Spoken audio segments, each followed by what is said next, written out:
Dragon Ballers, if you're looking to buy Dragon Ball Super or One Piece sealed product, make sure to get 5% off using my link to Mystic TCG down in the description. You can also sell cards to them using their Facebook link, which is also down in the description.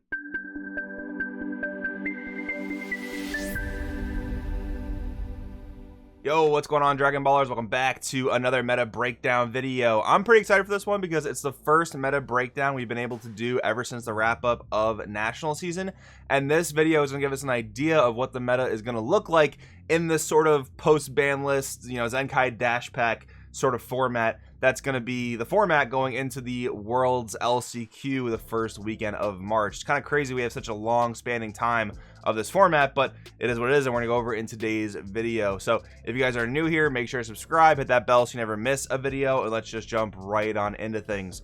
So we are going over the TCG con that took place in Houston over the weekend. This is a 1K tournament. We had about 50 players, so it wasn't a huge event by any means, but again, it's the first rather decent sized event to go over in this new format, so it's worth taking a look at. Now, unfortunately, I don't have the deck lists for this event. If those become available, I'm going to post them either down in the description or the pinned comment, so make sure to check back for that. I'll try to post in a public place like the channel Discord if I do get those deck lists made available to me. So, I'll try to get the news out to you guys, but yeah, unfortunately for right now, I don't have those deck lists. But I mean, these are a lot of decks that we've seen coming from last format and even before that, so the general builds are out there, and a lot of it's going to come down to personal tweaking. There are some decks here that I want to talk about specifically where the builds can be a little bit interesting, but as far as the room goes here for the top 8, we have 3 Gamma.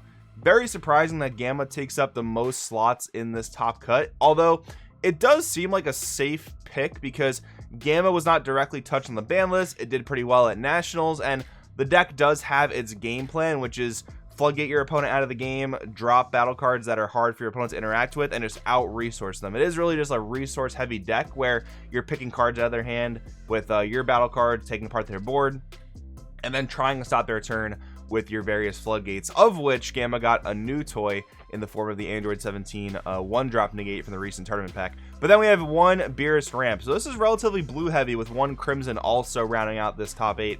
Now, one Beerus ramp makes a lot of sense. It also managed to top Nationals, so no huge surprise there, although this deck I think does get a lot stronger from the God Sealing Trunks ban.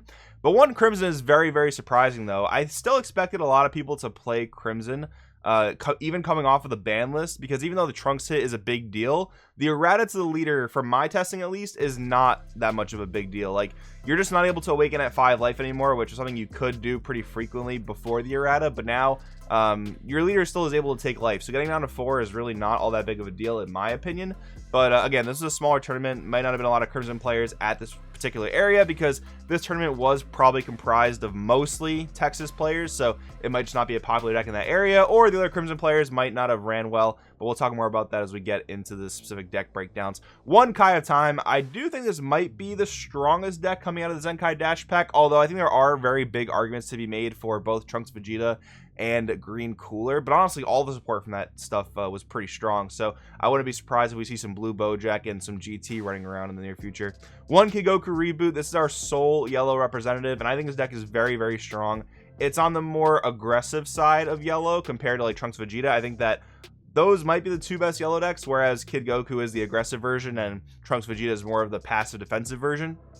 And then one Vegeta being the only representative for red is definitely very, very interesting as well, considering how dominant red was just one format ago. But with all that being said, let's break it down deck by deck and talk a bit more specifically. So again, Gamma taking the most spots in this top cut is interesting, but the more I think about it, the less I'm surprised, because Gamma does seem like a rather safe pick. It wasn't directly hit on the ban list, although the God Sealing Technique Trunks hit is sort of something that Gamma has to deal with, because Gamma couldn't use God Sealing on the opponent's turn because of the leader's abilities, but you could actually use God Sealing on your own turn to stop your opponent's floodgates, and I do think that's actually somewhat of a big deal in some matchups. But besides that, if you get floodgated, you're able to actually play around that pretty well, even if you don't have to answer that floodgate. And that's kind of just thanks to Cell the Ultimate Bio Android. If you know your opponent has like a Riposte or an Oceanus or some sort of like turn-ending floodgate type of effect, attacking Cell as your first swing for the turn is a really good way to get around that, because your Cell's going to go back to active mode, and then your opponent is going to have to bottom deck a card from their hand in order to resolve that counter attack, and that might be on top of whatever cost the card already had, like maybe a discard cost that the Floodgate already had. So that's a pretty good interaction there. And your leader does not have to attack because your leader doesn't draw on swing. So you can always make your first attack of the turn the Cell, as long as you're, able to play it, assumingly. But that's a good way to swing into Floodgates and just whittle your opponent out of resources. Like, Gamma can win a lot of games like that. Gamma can win a lot of games just by whittling down the opponent's resources and eventually just cleaning up from there, because Gamma's not a deck that has a huge hand inherently, but it is a deck that's really good at pressuring the opponent's hand and board resources.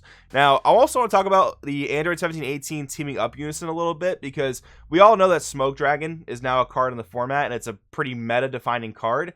And a Unison like Android 1718 teaming up is one that's very susceptible to Smoke Dragon. But I think a lot of people will have this misconception that Gamma is solely reliant on this Unison surviving.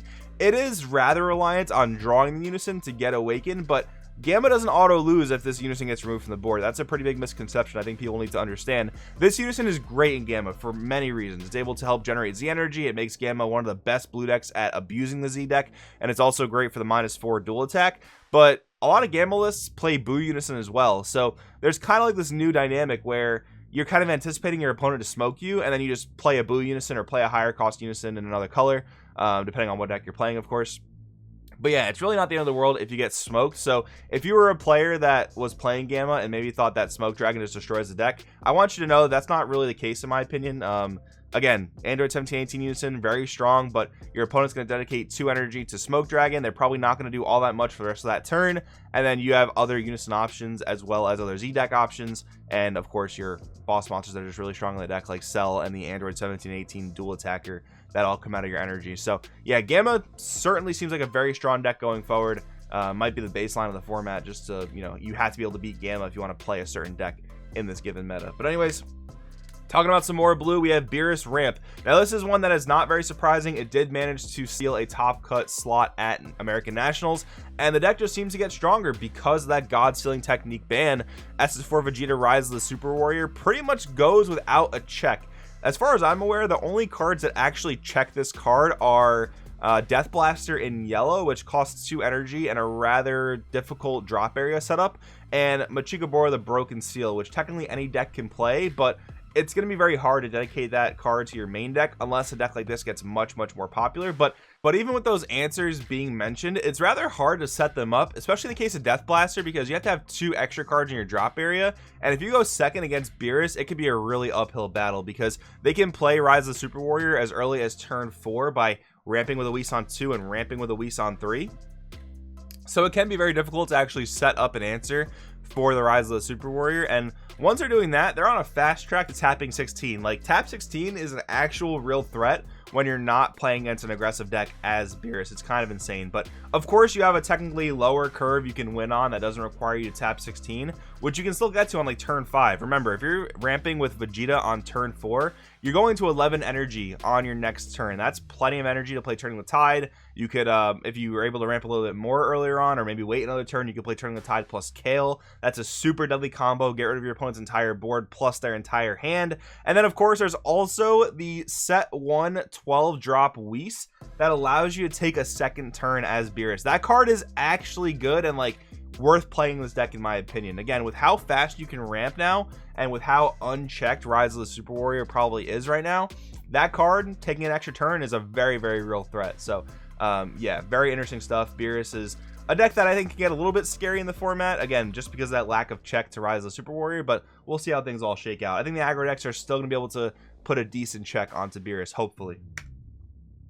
And then we have 1 Crimson. Again, very surprised that only 1 Crimson, but I do think it's going to take players a bit of time to figure out how they want to go about playing Crimson. I did a Patreon article all about this, actually. The entire premise of the article was just talking about how many different ways Crimson can be built. There are super aggressive versions out there that aim to end the game on turn 3, just like we saw my teammate Marcus do in the finals of American Nationals in game 2, I believe. So there are builds like that. There are still the classic mid-range builds that players like Andrew Duvall play, where you just play super defensive, kind of build up your resources, build up your board, and then go all in with a Kaioken Goku SCR plus like a Golden Avenger.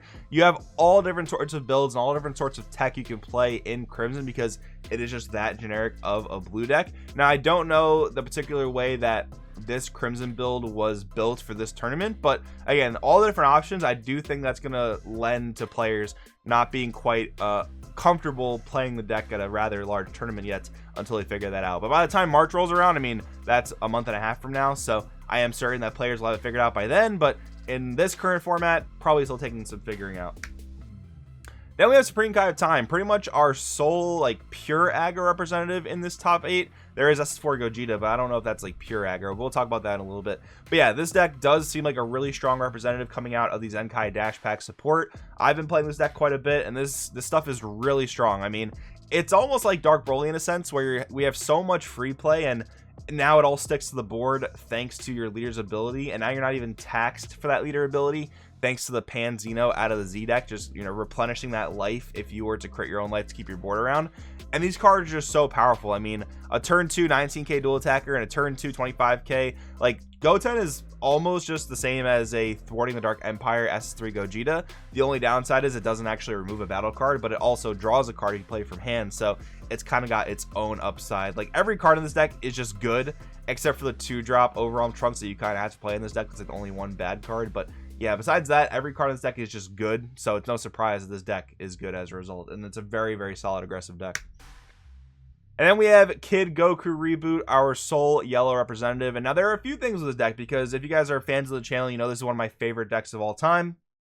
And I've been playing it myself at locals lately. And I gotta say that Great Ape Goku Full Moon Nightmare is actually a newfound MVP. And I did talk about this in a recent video where we talked about boss monsters that would be really good thanks to the God Sealing ban. And Full Moon Nightmare is certainly one of those cards.